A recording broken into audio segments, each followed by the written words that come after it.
to Crafty with Kragen. This week, we're going to make DIY sun catchers. So your finished result will end up looking like this. We're going to take some pretty simple stuff and make a really cool thing. So, let's see what we got in our box. Let's see, we've got this yogurt top. This is going to be your base for the sun catcher. And then we've got 2 containers of glue that we will pour in here. And 1 container might be enough, but maybe you'll need 2, don't know, but extra is always good. And then the rest of it is the beads. This is going to rustle for a second.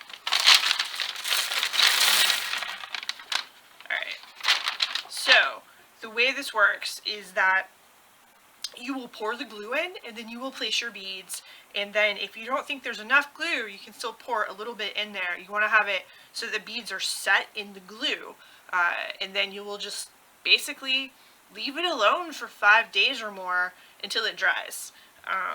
And then, like I said, it turns out like this. Alright, so let's make a thing. Okay, so when you are arranging how you want this to go, I suggest before you put the glue down, you arrange the beads in the design that you want, because once you get the beads in the glue, there's kind of no going back.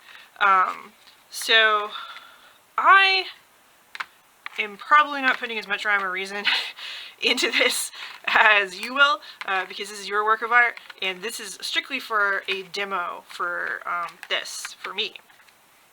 So, let's see.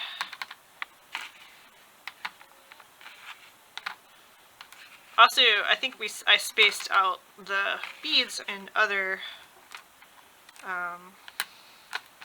bags because I wanted everyone to have like equal amounts of stuff. My beads I just haphazardly picked for myself. Alright, so I'm just going to dump them all in like this. So this looks pretty good. Again, I'm probably not going to follow this exactly.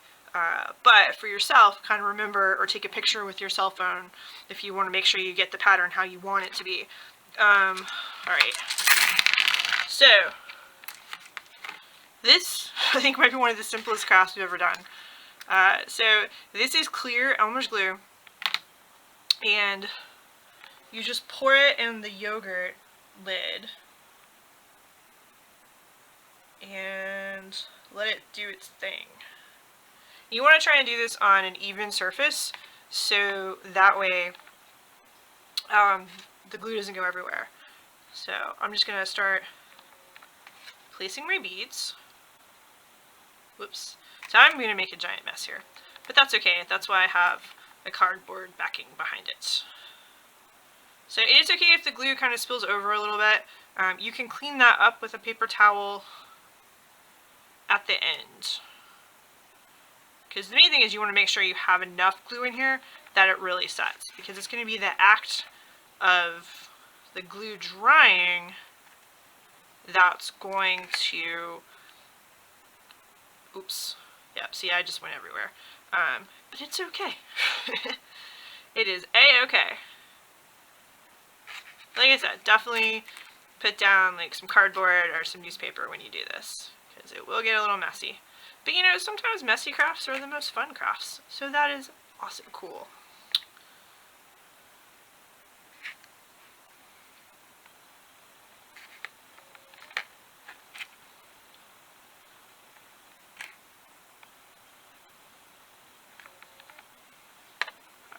I'm going to put this little orange one right in the middle.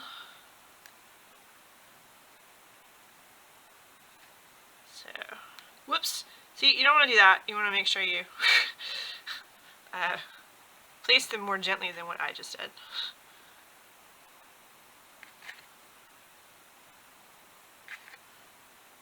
Alright. Again, I'm just being quick for speed. So, you know, I think this is pretty good. I think this is how I like this. You can move things around, and also, you know, your fingers are going to get sticky. That is totally fine. I put in 2 glue cups just in case you needed more. It looks like the one glue is going to be good. Let's see. It looks like it's in there pretty well. So, I will say, word of advice. As this dries over the next 5 days or maybe more, the glue will actually pull away from the plastic lid and it will be very easy to pop out. So that is not a problem. So you basically want to take it now and just put it in like a safe, dry place that, like, you know, your pets or your kids can't get to, and just let it dry. Yeah, and then, you know, like I said, a couple days later, it'll look like this. And then you can also, like, take a drill and drill like a little hole in it and then string it up in your window. So something to brighten up your window, hopefully, since we are in the gray parts of New England weather. All right, that has been Crafting with Cragen. We'll see you next month.